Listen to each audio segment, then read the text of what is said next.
Saludos y buenas tardes aquí desde su hogar o desde su trabajo o desde su celular. Bienvenidos a Ciencia Virtual de El Eco Exploratorio. Mi nombre es Esmeralda Torres Martínez y seré la persona técnico y presentadora del webinar del día de hoy, Cambio Climático, Huracanes y Ecología.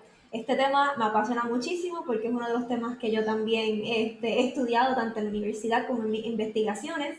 Así que no dudo que si a mí me encanta como investigadora, ustedes también como audiencia, como jóvenes, como educadores, les va a encantar también. Definitivamente que sí. Saludos Wanda, hola Isabela, qué bueno que estás aquí otra vez en el día de hoy. Como les mencioné, esta semana, ¿verdad? Estamos realizando ciencia virtual a través de la plataforma Zoom, donde estamos tocando el tema de priorizando el bienestar de la niñez en desastres. Y esto es en colaboración con el National Center for Disasters and Preparedness. Si pueden ir por ahora en el chat, ir colocando desde qué municipio nos están viendo y escuchando en el día de hoy, o desde qué país también, si no estás en Puerto Rico, sería excelente para irnos conociendo por aquí a través de Ciencia Virtual. Por ahí nos dicen que San Juan. Perfecto, oye, qué bueno, qué bueno. Mira, este webinar de Ciencia Virtual es traído gracias al auspicio de Amgen, First Bank, Goya, Copper Vision, Servicios Legislativos, NASA, Puerto Rico Space Grant Consortium, NASA, Guapa y WKQ. Por aquí tenemos personas de Naranjito, de Jayuya, de Adjuntas, desde Junco, oye, de todo Puerto Rico. Eso me encanta, maravilloso, desde Isabela. Hermoso, precioso. Miren, en el día de hoy, ¿verdad? Para poder seguir con este tema de priorizar a los niños ante los desastres naturales, les presentamos por aquí una página web donde tienen una serie de módulos digitales que son y en línea que son súper chulos y súper chéveres para aprender sobre este tema. Pueden accesarlo a través de ecoexploratorio.org/módulo iniciativa RCRC para que puedan ahí accesar esos módulos en la página web en colaboración con el National Center for Disaster Preparedness. Ahora sí, sin más preámbulo, les voy a presentar a la moderadora del día de hoy. Su nombre es Antonia Samur. Ella es Staff Associate del National Center for Disaster Preparedness, NCDP, Columbia. Y nos va a estar presentando, ¿verdad?, el tema y nos va a estar presentando a los recursos del día de hoy. Saludos, Antonia. Saludos, muchas gracias, Esmeralda. Y bueno, saludos a todas y todos que nos están viendo. Bienvenidos a esta sesión de Ciencia Virtual. Muchas gracias por estar aquí con nosotras.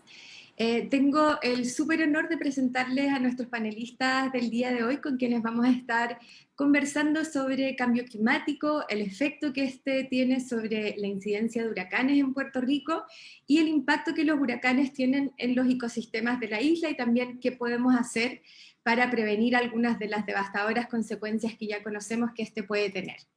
Entonces tenemos hoy día con nosotros a la profesora María Uriarte. Ella es profesora del Departamento de Ecología, Evolución y Biología Ambiental de la Universidad de Columbia. Bienvenida, María. Y tenemos también con nosotros a Ada Monzón. Ella es meteoróloga, fundadora del Ecoexploratorio y educadora, también experta en temas de cambio climático.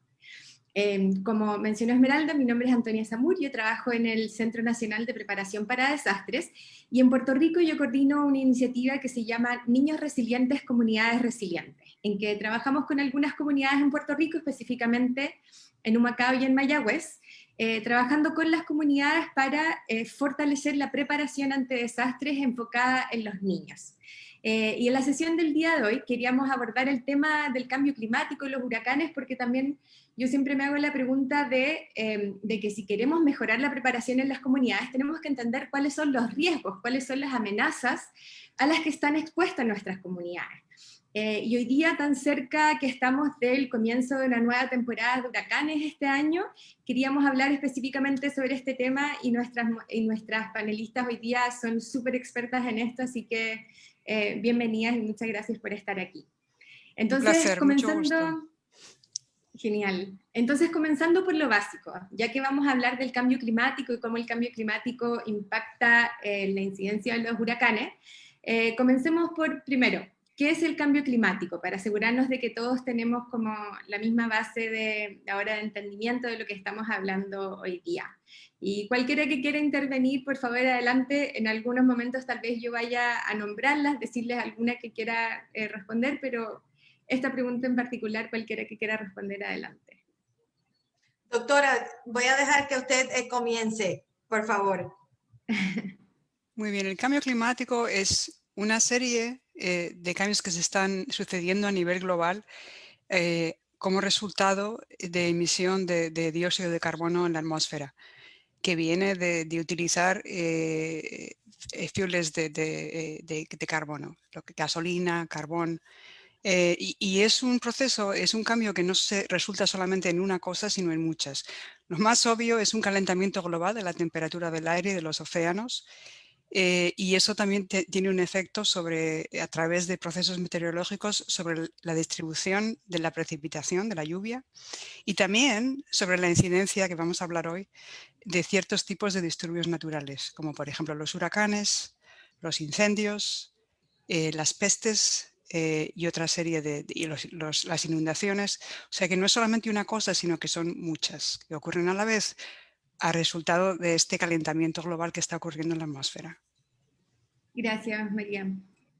Gracias, doctora. Dale. Sí, definitivamente, primero que todo, muchas gracias, Antonia y María, por estar aquí en este seminario que ciertamente es de gran interés para no solamente Puerto Rico, para el mundo entero.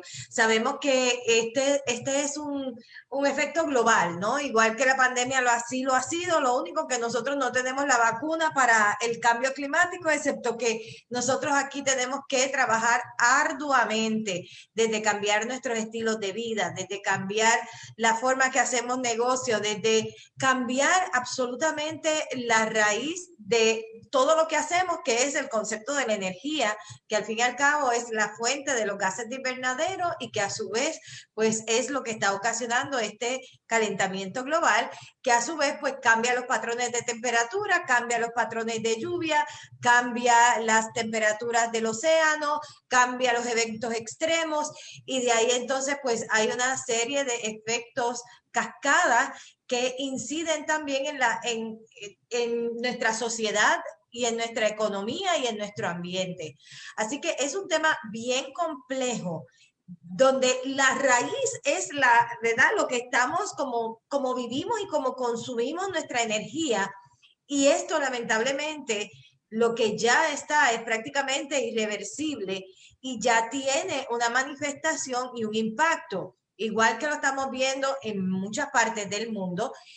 En el área de las islas es todavía más importante aún, porque las islas tienen unas propiedades diferentes, unas características diferentes que no se observan en otros lugares, y es estar rodeado de nuestras costas, depender de corales, depender de que los servicios nos lleguen, sobre todo cuando hay eventos extremos, nos pone en una posición más frágil. Ya de por sí Puerto Rico fue considerado el lugar más vulnerable del planeta en el 2018 debido a los impactos del huracán Irma y el huracán María. Así que ahora las manifestaciones del cambio climático se exacerban a consecuencia de eventos de marejadas, de eventos de alto oleaje, igualmente olas de calor, y todo esto pues lamentablemente incide en la vida de nosotros. Así que yo quiero que ustedes entiendan que este es el tema más importante de nuestra raza en este siglo, y que si no trabajamos poco a poco para atenderlo, lamentablemente estamos no solamente lacerando nuestra vida, estamos lacerando la vida de nuestros hijos, de nuestros nietos y de nuestras futuras generaciones. Así que hay mucho que hacer, y yo espero que de este seminario que ustedes tienen hoy aprendamos mucho más. Gracias, Ada, y gracias, María. Esto me lleva entonces a la pregunta, bueno, sabemos que el cambio climático es un fenómeno que ocurre a nivel global, y que las emisiones de gases de efecto invernadero que ocurren en cualquier lugar del mundo van a terminar afectando los impactos en todo el mundo también. Pero en específico para Puerto Rico, ¿cuáles son los impactos específicos que está teniendo y que seguirá teniendo el cambio climático en la isla? Mira, ya nosotros en los patrones de temperatura lo estamos viendo, no solamente en la costa, pero también en la montaña. Y eso es, ya en Puerto Rico, por ejemplo, tú no tienes eventos de calor, de récord de temperatura mínima hace 30 años. O sea, desde 1990 a 1993, por ejemplo, en Adjuntas, no se establece un récord de temperatura mínima. Por otro lado, tienes el aumento en el nivel del mar. Los mareógrafos, tanto al norte como al sur de Puerto Rico, reflejan el aumento, pero todavía peor aún que desde 2012 tenemos una aceleración en la altura del mar y sobre todo en las aguas del Mar Caribe, que es algo que todavía no lo podemos explicar muy bien, porque en la zona del Caribe tenemos que una aceleración mayor que en el área del norte. Por otro lado, tienes eventos de sequía que se han hecho más frecuentes y más prolongados. Ahora mismo estamos nuevamente con deficiencias de lluvia y esas deficiencias de lluvia también mantienen sequía moderada, según el monitor de sequía federal, tanto al oeste-noroeste de Puerto Rico como al sur de la isla. Y en el 2015, por ejemplo, tuvimos un evento de sequía extremadamente importante en el cual hubo pérdidas millonarias en Puerto Rico.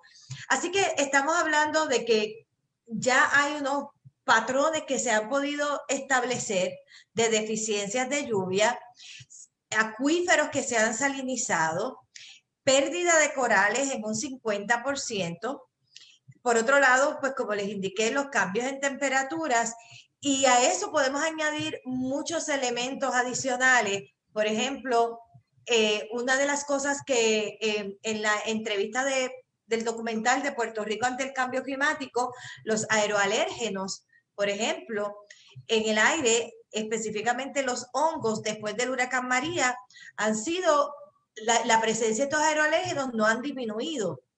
Así que de esos eventos extremos, tú puedes tener otros efectos cascadas a los cuales pues nos hemos tornado aún más vulnerables, tanto en nuestra calidad de aire como en la calidad de las aguas, entre otras cosas. Así que sí, el cambio climático es real y está ocurriendo y se manifiesta en Puerto Rico. Gracias. Y específicamente entonces ahora entrándonos en el tema de los huracanes, ya que estamos a punto de comenzar una nueva temporada aquí en el Caribe, ¿podría alguna de las dos hablar sobre cuál es el impacto que tiene el calentamiento global y el cambio climático al final en la incidencia de huracanes que se forman en el Atlántico y que tendrían potencialmente la posibilidad de afectar Puerto Rico? Doctora. Sí, claro. Los huracanes toman su energía del calor del océano y el océano, particularmente el Atlántico, se ha estado calentando durante ya hace muchos años. Entonces, cuando tiene más calor, genera huracanes que son más severos, más intensos. Y eso es lo que hemos estado viendo con el huracán Irma y María que pasaron por el Atlántico. Y por supuesto no es solamente el que se calienten, tienen que incidir sobre la isla. Estos huracanes, para darles una idea de la magnitud, no se habían visto huracanes de esta magnitud en Puerto Rico desde el año 1928 y 1932, que fueron dos huracanes seguidos. Como ha pasado, espero que no pase, pero también es importante considerar que los huracanes en el Atlántico no vienen en grupos. Entonces hay décadas donde hay mucha actividad de huracanes por un proceso que se llama el periodo multidecadal del Atlántico, y hay décadas donde no hay muchos huracanes. Si por ejemplo ustedes piensan en las décadas de los años 50, 60, 70, ahí no había ningún huracán severo. Y eso se debe a este proceso, que es un proceso del océano. Hay también, o sea que es posible, ahora estamos en un periodo de mucha actividad de huracán. El año pasado, ustedes saben que usan las letras para el alfabeto para poner nombres a las tormentas, se quedaron sin letras y tuvieron que empezar otra vez por la A. O sea que fueron desde la A hasta el final del alfabeto y empezaron otra vez. Es difícil decir, este huracán se debe a este proceso de calentamiento, pero sí estamos viendo eso y se espera que estos huracanes que vienen con tanta intensidad se vuelvan más frecuentes. El otro cambio que estamos observando en los huracanes es que si ustedes, por ejemplo, se van a dar a la ducha, ¿no? y cuando se calienta el baño, tienen mucha agua que está evaporizada, que está contenida dentro del aire. Y un proceso parecido pasa con el calentamiento global. Si tenemos una atmósfera que es más caliente, la atmósfera puede contener más agua. ¿Qué significa esto desde el punto de vista de los huracanes? Lo que significa es que los huracanes no solamente tienen más viento, un viento más fuerte, pero traen más lluvia. Y eso, por ejemplo, es lo que vimos con María, que fue la cantidad de lluvia que cayó en algunos lugares fue más de 1 metro de lluvia. Lo que vimos en Houston, eso es otro proceso de la lluvia. Y el otro cambio climático que no lo entendemos muy bien es que los huracanes se están volviendo más lentos. O sea, que se están moviendo a menos velocidad. ¿Qué es lo que significa eso desde el punto de vista de una isla? Que van a pasar más tiempo encima de la isla, que es cuando hacen el más daño, ¿no? Entonces, estos 3 procesos son procesos que tenemos que esperar en el futuro. E intentar entender, por ejemplo, no solamente el efecto del viento sobre las estructuras, pero también el efecto del agua, las inundaciones, lo que eso supone para los ríos, para las costas y para todos los procesos que implican agua. Entonces, esos son los 3 efectos que esperamos. Y el de lluvia, debería decir, parece mucho más claro que el efecto del cambio climático sobre el viento, que es un poquito complicado por razones meteorológicas. María, alguien de la audiencia pregunta como lo que pasó en Bahamas. Yesenia. Como lo que pasó en Bahamas. Refréscame qué pasó. Con Dorian debe ser. Dime qué pasó en Bahamas, Dorian, porque no estoy en la misma página contigo. No, básicamente yo entiendo que lo que estamos hablando es de que también los huracanes pueden pasar por unos procesos que se llaman rápida intensificación. Cuando estamos hablando de que adquieren más de 35 millas por hora en 24 horas. Y algo que hemos observado y que se observó claramente con el huracán María es que tenemos sistemas que están aumentando 80 y 85 millas por hora en 24 horas. Esos son unos números extraordinario de lo que la capacidad ahora mismo tiene el océano para potenciar los ciclones tropicales. Un día es una depresión tropical y al otro día es una tormenta, puede ser un huracán. Así que eso hace muy difícil el pronóstico operacional, como también los preparativos para manejo de emergencia. Recuerden que, ¿verdad? Si yo fuera directora de un municipio de manejo de emergencia, yo tengo que tomar la decisión de desalojo, ¿no? Desalojo de una cantidad de personas en un área, y a lo mejor tú no desalojas para una depresión tropical, como desalojas para un huracán categoría 5, porque el efecto de marejada ciclónica pues es todavía mayor para un categoría 5 que para un categoría 1, y tal vez no lo hace para una depresión tropical. Así que estos problemas que la atmósfera misma está ocasionando, ¿verdad? Del alimento, del calor que tienen estos fenómenos ahora para intensificarse, lamentablemente crean un problema en la logística de la respuesta, ¿verdad? A estos fenómenos. Y en el caso de las Bahamas, pues esto fue una de las situaciones porque Dorian también tuvo un desarrollo explosivo, más, como bien dijo la doctora Uriarte, ¿qué pasó? Se movió extremadamente lento. Y por lo tanto, moverse de punto A a punto B, que a lo mejor en otra temporada es algo que ocurriría a 10, 15 millas por hora, ahora estamos hablando 5 millas por hora, 2 millas por hora. Y eso es como tener un megatornado prácticamente estacionado sobre estas islas que a su vez pues tienen sus propios retos, ¿no? De protección, de refugios, entre otros. Y eso lamentablemente ocasionó el desastre que se vivió en las Bahamas. Así que hay muchas cosas que todavía se están estudiando y que lamentablemente a la rapidez con la que están ocurriendo los cambios atmosféricos, la ciencia no va a la par, ¿verdad? Y por lo tanto tenemos que ir a la misma vez en la respuesta, tratando de cómo tú envías el mensaje, la comunicación adecuada para provocar, ¿verdad?, la respuesta que uno quiere, de que los refugios estén listos. Mira en la situación que ha tenido Puerto Rico con los terremotos y ahora con el COVID también, que representa otros retos gigantescos, porque no puedes tener las personas acumuladas, ¿verdad? Antes a lo mejor pondría 150 personas en una escuela y ahora mismo pues esos números no se pueden dar. Tú no sabes si la persona que va a venir a cuidar o que van a venir a trabajar van a estar disponibles, si tienen un familiar que tiene COVID. O sea, la situación social se ha complicado lo suficiente como para que nosotros entendamos que tenemos que sobrevivir estos fenómenos y entender a la misma vez que muchas organizaciones sin fines de lucro y fundaciones que generalmente están ahí para dar la mano después de que pase el fenómeno, ya, ¿verdad?, en esa respuesta inmediata. Entonces, muchas de estas organizaciones o no tienen los recursos disponibles, no tienen los fondos, no tienen el personal, y por eso la preparación tiene que ser tan individualizada y sobre todo no centralizada, sino lo más individual posible para poder estar seguro de que podemos responder a cualquier situación que se presente este año. Exacto.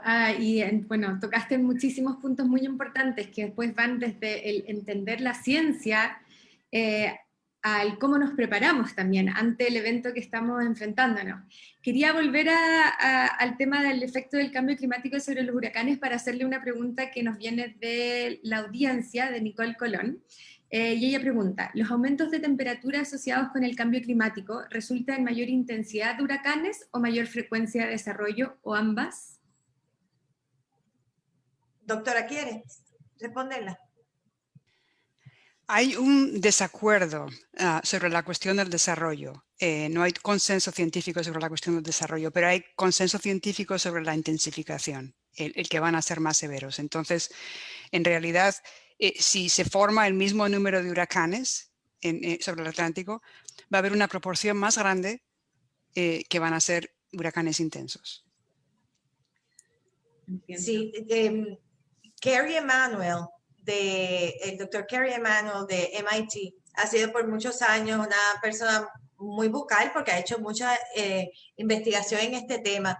Y es algo bien curioso porque yo me acuerdo hace años que él se le preguntó que cuál era la velocidad máxima de viento que podía haber en un ambiente de calentamiento global, y él mencionó, y a mí yo me acuerdo que esta cifra se me quedó bastante fija en la mente, 190 millas por hora.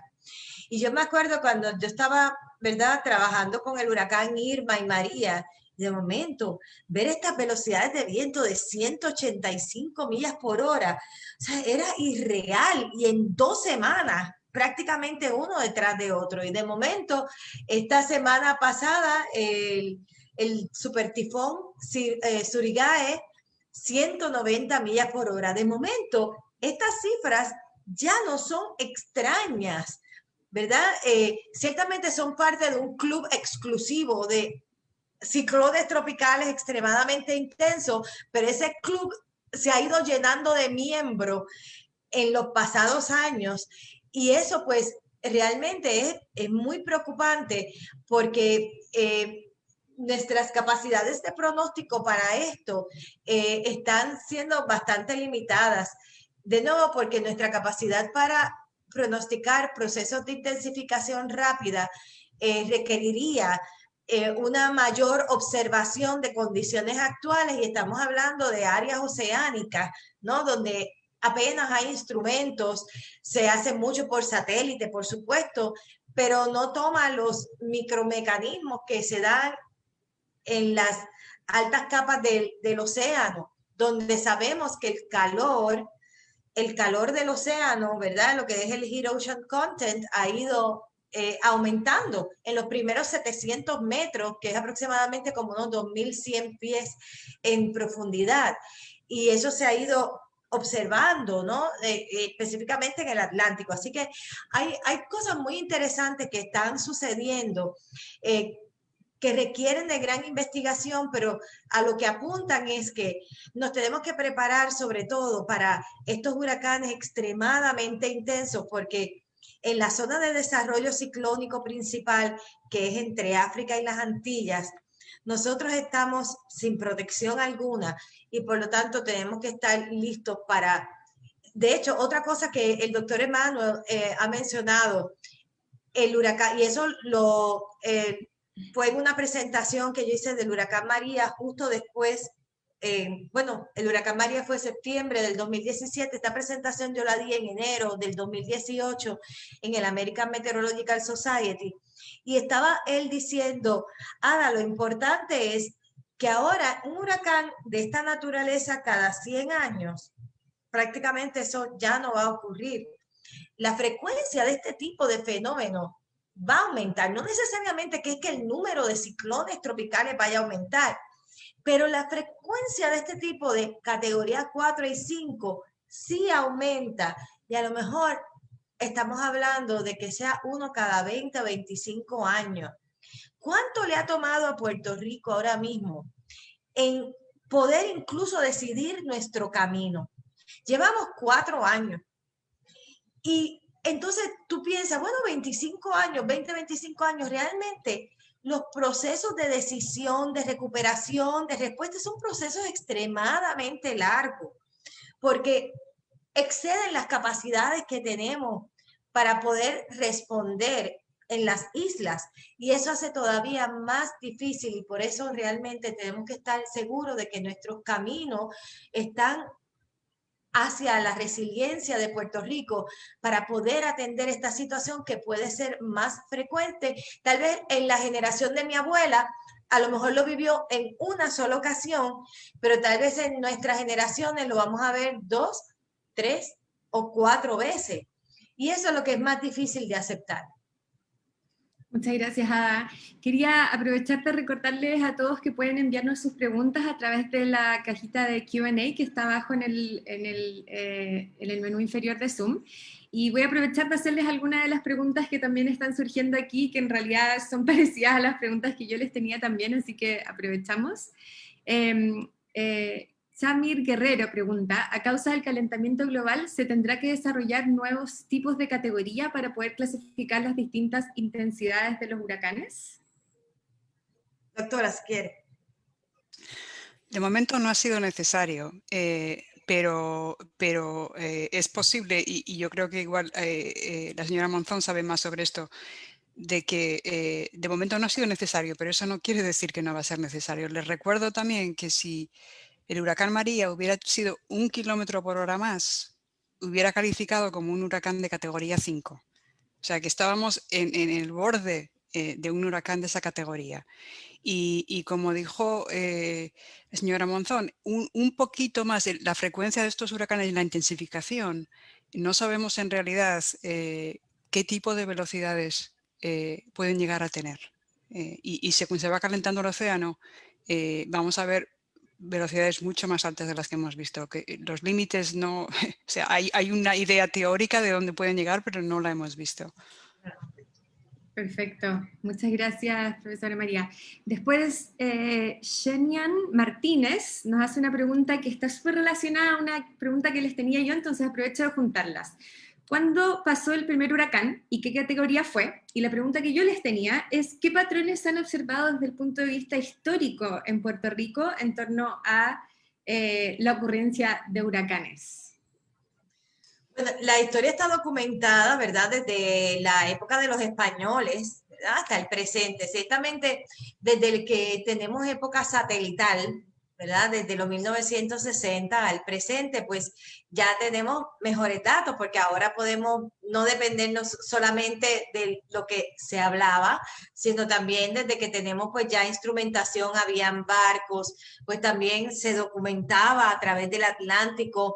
Bueno, cuando vino el huracán San Felipe en el 1928, era la primera vez que teníamos una antena de televisión para ¿Era radio o televisión? Yo creo que era, ahora me confundí, ahora, espérate, posiblemente era radio, yo creo que era WKAQ que estaba en ese momento, en la primera, era mi primera transmisión de radio, estoy casi segura, lo busco ya mismito. Pero lo importante es que era por primera vez que había un mensaje, que había una difusión general de que el servicio meteorológico que se había establecido en 1899 en Puerto Rico con el negociado del tiempo, entonces ya tenía una diseminación pública mayor que no se limitaba al telégrafo, que era lo que se utilizaba. Así que desde los 60 al presente hay una mejor observación y por lo tanto podemos observar de los pasados ya 60 años, ¿verdad? Cómo se han ido desarrollando estos fenómenos, cuáles han sido sus trayectorias y podemos documentar mejor los patrones. Años donde no había absolutamente nada, como otros años donde hemos tenido muchísima actividad ciclónica.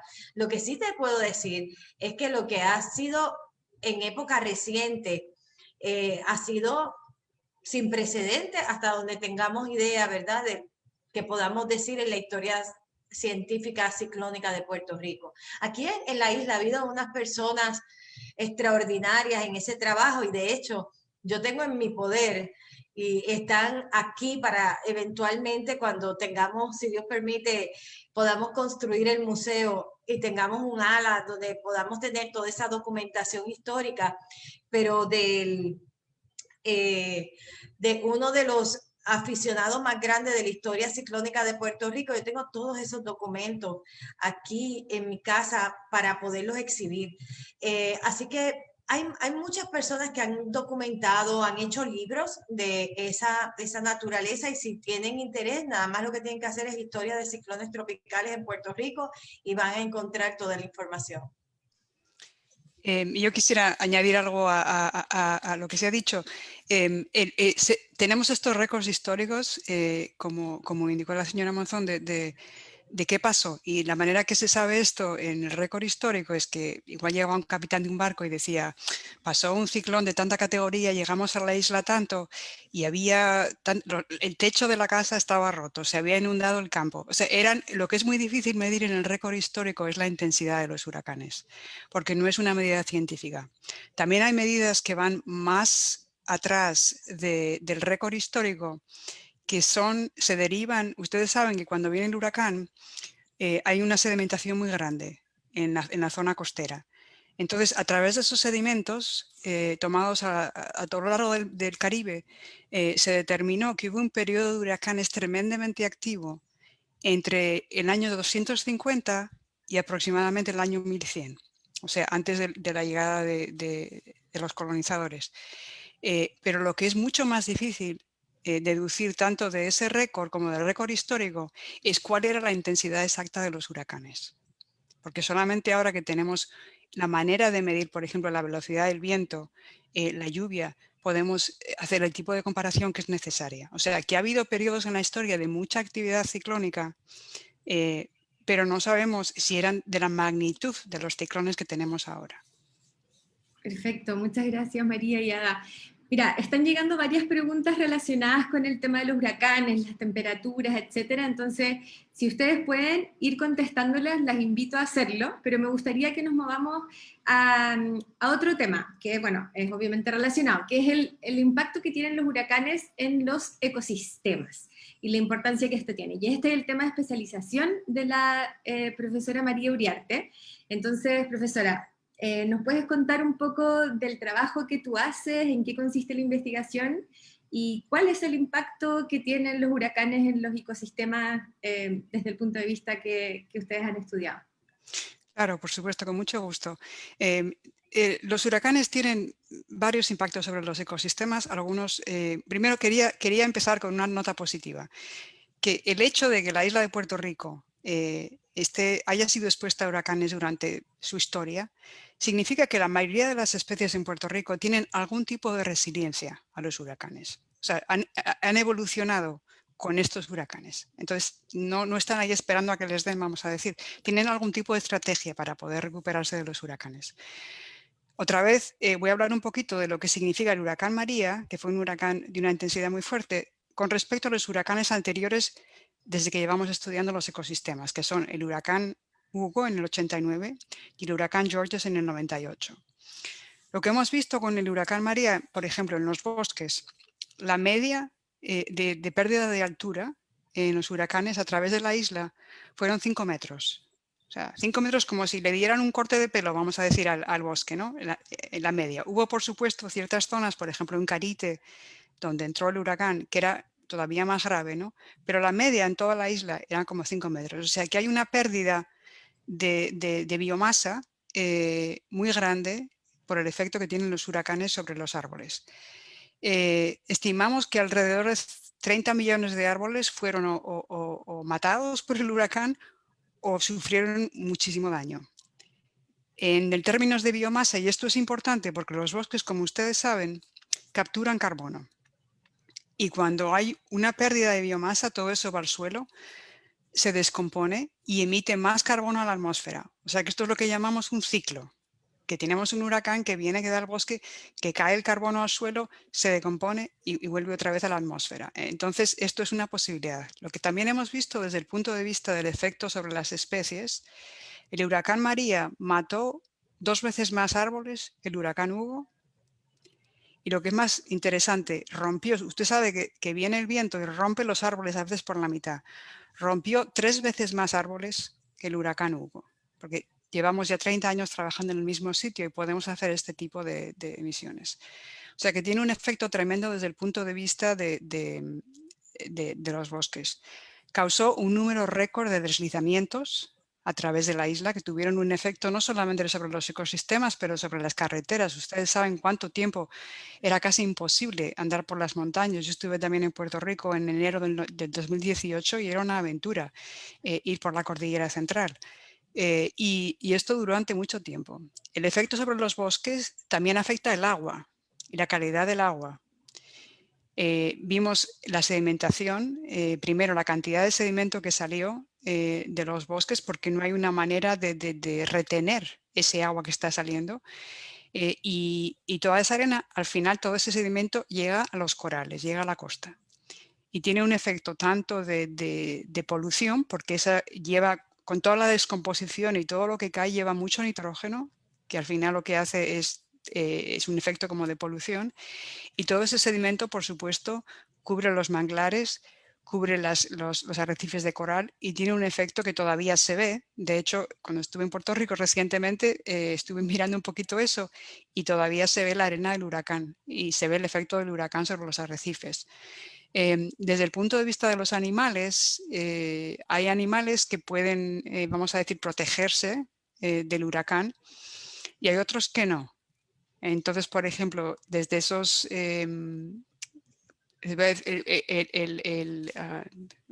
algunas especies que están en peligro de extinción, que necesitan árboles para poder anidar, hemos visto que se han reducido mucho después del huracán. Y no se sabe si esto, la cotorra de Puerto Rico es el caso más famoso que vive en el yunque. Y esta cotorra necesita un tipo de árbol grande para poder anidar allí. Y entonces habrán perdido muchos de los nidos y el efecto se verá al cabo de los años.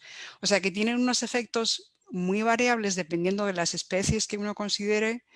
Estamos viendo ahora una recuperación muy rápida del bosque. Está creciendo especialmente ciertos árboles que crecen muy rápido.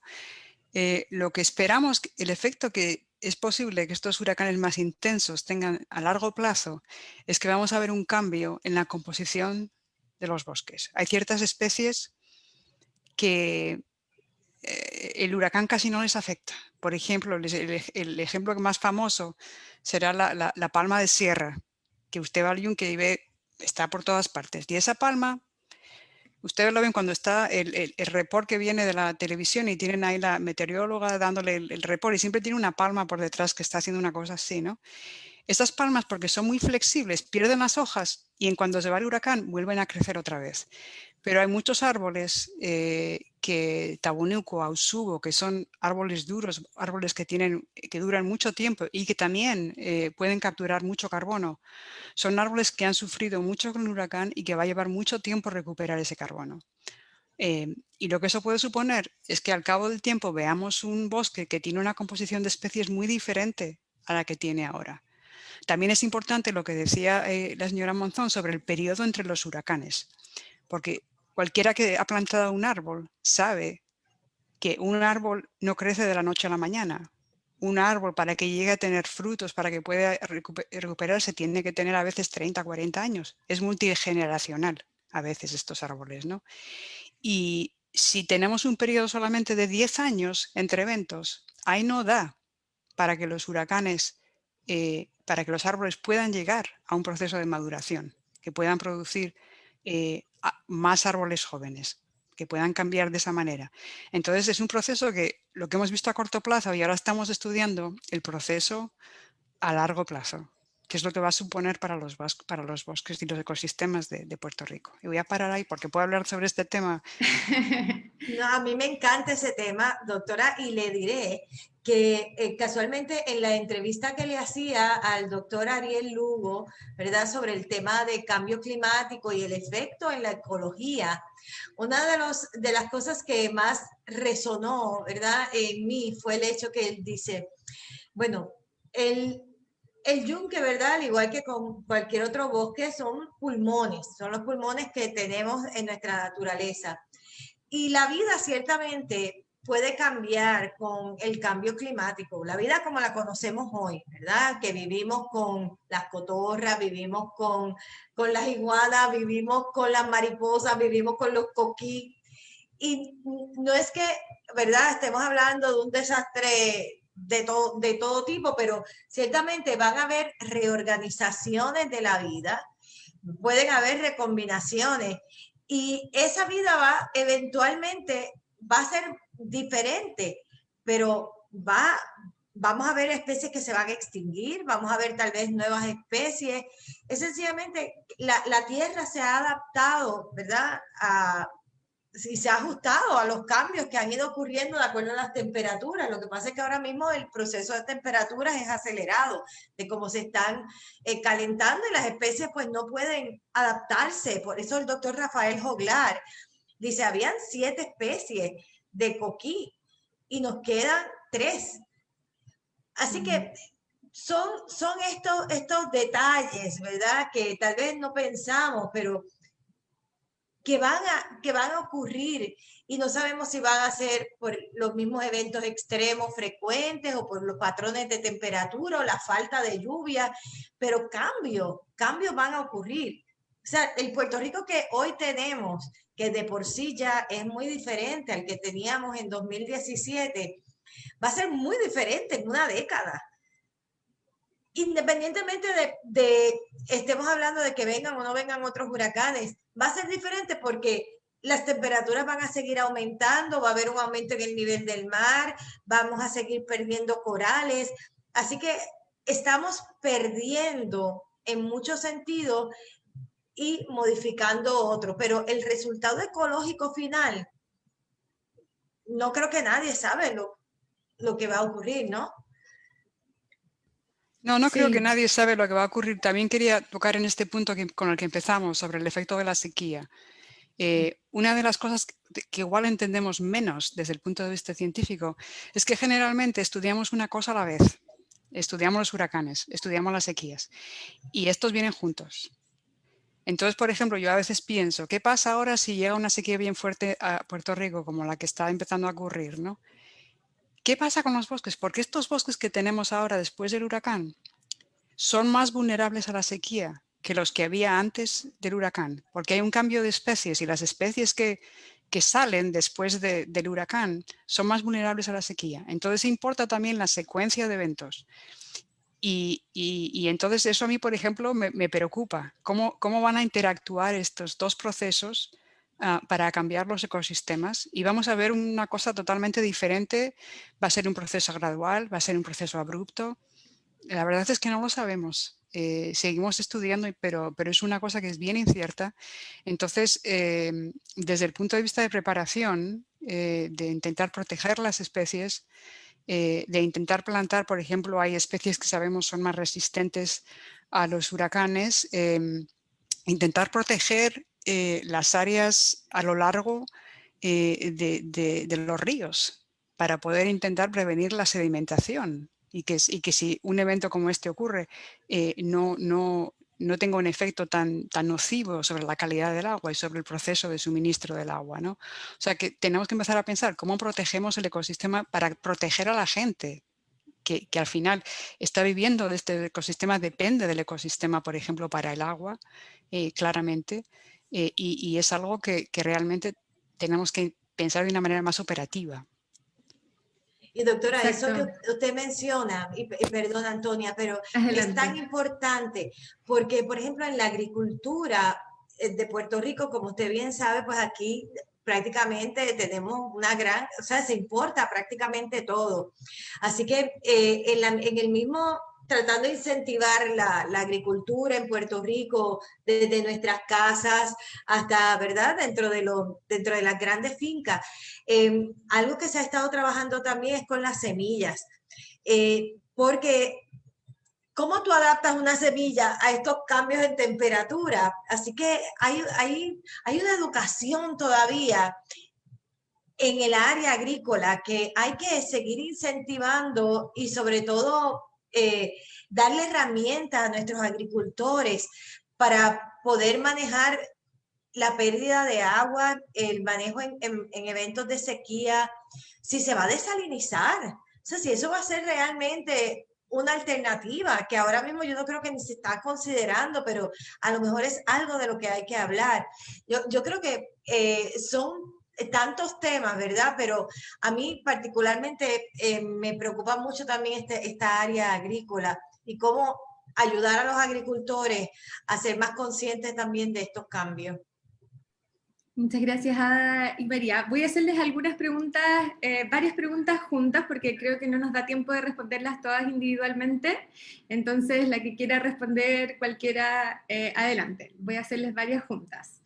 Primero, una que viene del Facebook Live. ¿Puede la pérdida de biomasa del país afectar la precipitación promedio de la isla? Luego, ¿guarda alguna relación el aumento de los huracanes, así como el calentamiento del Atlántico, cuando estos son desplazados hacia América del Norte? ¿Puede haber efectos post-temporada en el enfriamiento desmedido en América del Norte? Y luego, ¿el daño ocasionado por estos huracanes ha estado asociado a la introducción de especies invasoras o invasive species? ¿Y cuál es el ser vivo que es más afectado por los huracanes y cuál es el menos afectado? ¿Cuál es el más? ¿Qué? Eso por ahora. El más afectado por los huracanes. Pero ¿qué es antes, la pregunta original? ¿Cuál es el ser vivo que es más afectado por los huracanes y cuál es el menos afectado? Les dejo esas preguntas por ahora. Bueno, yo voy a coger la del aumento del Atlántico Norte. Las otras creo que hacen más en la biología. ¿Quieres empezar? Bueno, dale. Básicamente, ¿verdad? Se ha ido expandiendo, ¿verdad? Las áreas de calor hacia latitudes más al norte. Por lo tanto, los huracanes son más longevos en algunos casos. Por lo tanto, vemos ciclones extratropicales que han estado desarrollándose. O sea, esto ha ido aumentando en la medida que este tipo de ciclón ha ocurrido. Generalmente, después que pasa un huracán, básicamente el huracán succiona toda esa energía y entonces queda un trazo de temperaturas relativamente frías, porque ha habido un proceso energético en el mar en el cual el huracán lo ha utilizado para seguir fortaleciéndose en la atmósfera. Es muy raro que dos huracanes, ¿verdad?, sigan la misma ruta, pero en caso de que eso ocurriera, pues entonces entraría en aguas más frías y por lo tanto no sería tan rápida la intensificación. Pero ciertamente el océano Atlántico es tan gigantesco que el hecho de que ahora tengamos temperaturas, es más, tú coges ahora mismo y tú buscas cómo están las temperaturas del océano Atlántico. Y no mires nada más la temperatura, búscate las anomalías de temperatura del océano y búscate el contenido de calor del océano. Y realmente Es impresionante cómo están ahora mismo en abril esas temperaturas. Así que por esa razón es que se espera que la temporada de huracanes sea más activa de lo normal. Y fíjense que por muchos años yo me aprendí este número, 1262. Después era 1263 y ahora es 1483. ¿Qué me refiero? La cantidad de tormentas, de huracanes y de huracanes intensos. A medida que han pasado los años, lo que es normal ha ido en aumento, lo que quiere decir que definitivamente la tendencia ha sido en su mayoría a tener más número de tormentas, de huracanes y de huracanes intensos. Gracias, Ada. No sé si tenemos tiempo para responder a las otras preguntas. Puedo darle un par de respuestas rápidas. Desde el punto de vista del efecto de biomasa sobre la precipitación, lo que pasa es que en Puerto Rico parte de la precipitación viene del agua que las plantas respiran. Entonces lo que vemos después del huracán, las plantas no pueden respirar porque no tienen hojas. Entonces lo que eso hace es que el nivel de las nubes sube hacia arriba. O sea, esas nubes que se ven siempre en las montañas suben hacia arriba. Pero en Puerto Rico la precipitación no está afectada tanto por la vegetación como por procesos oceánicos, porque es una isla, no es como el Amazonas, donde la vegetación es tremendamente crucial en influenciar la precipitación que se ve. Desde el punto de vista de especies, las especies invasoras en Puerto Rico, ustedes saben, el árbol más común en Puerto Rico es el tulipán africano, que tiene esas flores tan bonitas que se ven en todas partes. Y esa especie no le va muy bien con los huracanes, porque no tiene esa memoria evolutiva. No es una especie que evolucionó en Puerto Rico, se introdujo. Entonces las especies invasivas no parece que, por lo menos desde el punto de vista del bosque, se benefician del paso de los huracanes. Y sobre cuáles son las especies más vulnerables a los huracanes, depende de los árboles y depende de cómo uno define la vulnerabilidad. La especie más vulnerable desde el punto de vista de daño de árboles que yo he visto es el yagrumo, que está por toda la isla, pero el yagrumo es muy vulnerable, pero se recupera muy rápido, ¿no? Entonces ahí hay algo que hay que considerar, no solamente el efecto que tiene, pero cómo se puede recuperar de un huracán. Entonces, cuando uno considera esas dos cosas juntas, a mí me preocupa más, por ejemplo, el efecto para especies que están a alta elevación, que son especies que generalmente, porque están en las montañas, sufren un efecto de los huracanes muy fuertes, porque generalmente los vientos son más intensos, y también porque son más vulnerables a la sequía. Entonces esas especies tienen más peligro sobre el cambio climático.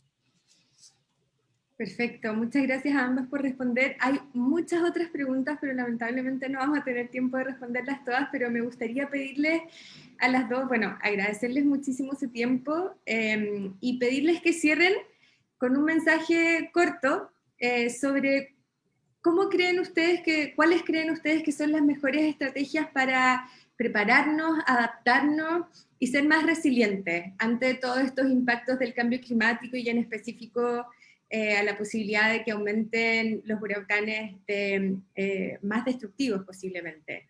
¿Qué recomiendan ustedes? ¿Cómo podemos ser más resilientes?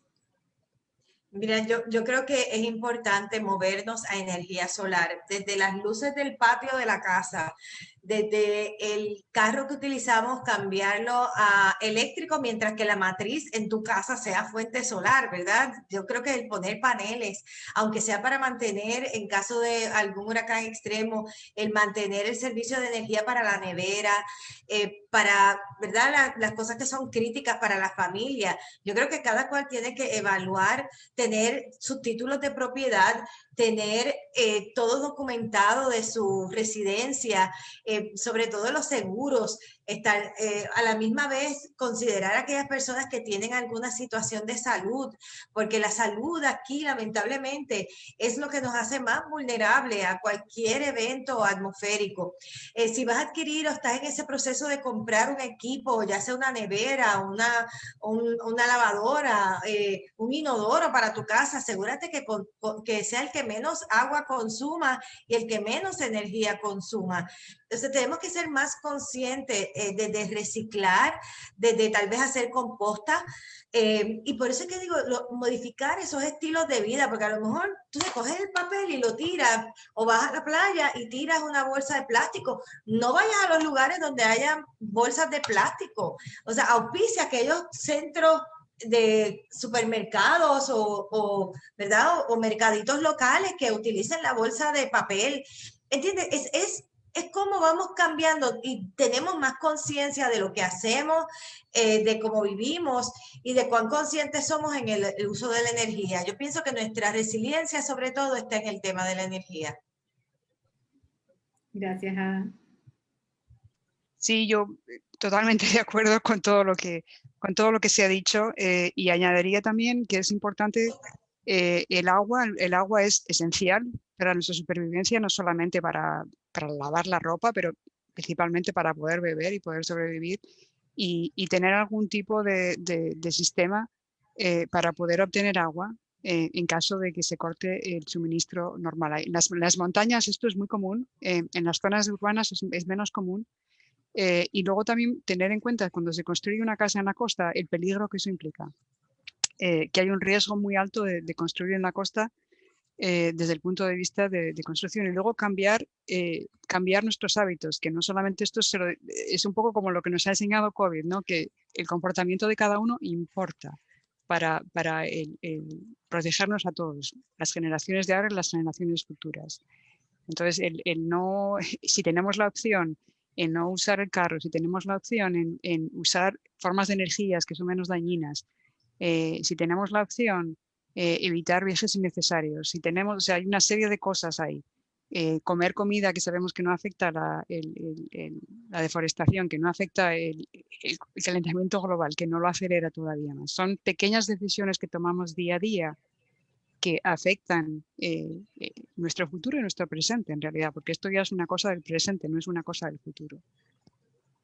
Perfecto. Muchísimas gracias a las dos por estos mensajes. Los dejamos invitados también a la sesión de mañana. Esmeralda ahora va a ahondar un poco más, pero específicamente sobre preparación familiar y comunitaria ante emergencias y desastres, para ahondar un poco más en cuáles son las medidas que podemos hacer a nivel familiar y comunitario para estar más preparados para estos eventos y construir comunidades más resilientes.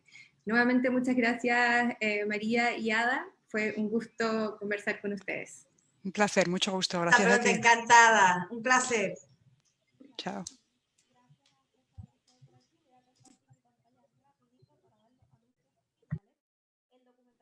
Esmeralda, no se te escucha muy bien. ¿Me escuchas ahora? Ahora sí, ¿Ahora mejor. sí? Ahora sí, perfecto. Perfecto. Nada, que gracias a verdad a las tres por haber estado aquí en el espacio de Ciencia Virtual. De parte del Ecoexploratorio lo agradecemos un montón. Les dejé el enlace a las personas que están en el chat de Zoom, el enlace para el documental que Adam Wilson estaba mencionando sobre el cambio climático. En pantalla están viendo una promoción de una conferencia de parte de Amgen Foundation que está presentándola y auspiciándola. Se llama Bioscience STEM Summit. Es este jueves 29 de abril. El enlace que tienen en pantalla, ecoexploratorio.org/bioscience, es el enlace que usted puede accesar como estudiante, como persona educadora, para registrarse y recibir el enlace de acceso a esta conferencia, que va a ser desde las 8 de la mañana hasta las 3 de la tarde. Vamos a tener temas tanto de genética, plantas, biotecnología, microbiología, microscopía, química, recorrido virtual de las facilidades de Amgen, neurociencia de las emociones, carrera en STEM y conceptos erróneos de la ciencia. Va a estar súper chévere tanto para estudiantes como para personas educadoras. Tenemos aquí también el calendario para esta semana, que Antonio se nos adelantó un poquito, ¿verdad? En el día de hoy tuvimos la conferencia de cambio climático, huracanes y ecología, pero mañana, a la misma hora, en el mismo lugar, tenemos preparación familiar y comunitaria. No se lo pierdan, pueden verlo a través de Zoom como a través de Facebook Live.